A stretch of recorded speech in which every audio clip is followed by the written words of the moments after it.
release of the Chronicles deck, the Fallen of Virtuous All Fall Edition, there's also two completely new cards coming into the TCG, and we're going to break them down to you here right now. The first one I want to mention is the Fallen and the Virtuous. Quite fitting, huh?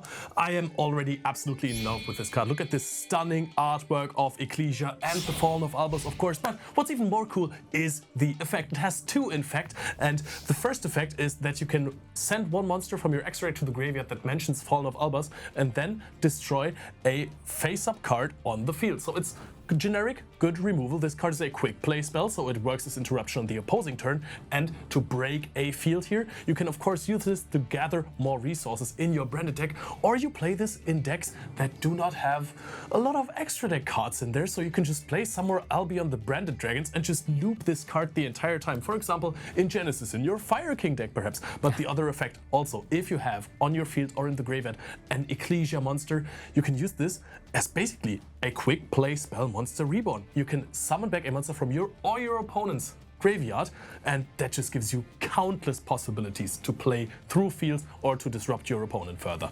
Yeah, you're having plenty of plans with the Fallen and the Virtuous, but there's another card that is more so very much for the branded deck, and that is the dragon that devours the Dogma. And that one is really cool, as it is a new fusion monster using Fallen of Albaz as fusion material, as that is the first fusion material. But additionally to that, you just need a light or a dark monster and an effect monster. And the fusion materials alone will already give you some information on how that card could have impact, as it is first of all a really good target when you're just normal summoning out Fallen of Albaz or special summoning it out to use two of your opponent's monsters. But additionally to that, super polymerization could also be used to bring this card out together with the Fallen of Albaz, which is very powerful. And then actually it has also multiple effects again. One of them is on its summon, you can put back two cards from the graveyard or the banishment into your deck. So you're recycling, or extra deck as well, recycling resources. Sometimes when when your Lubellion, the Searing Dragon, is banished, you can't really access it again. You can get it back into the extra deck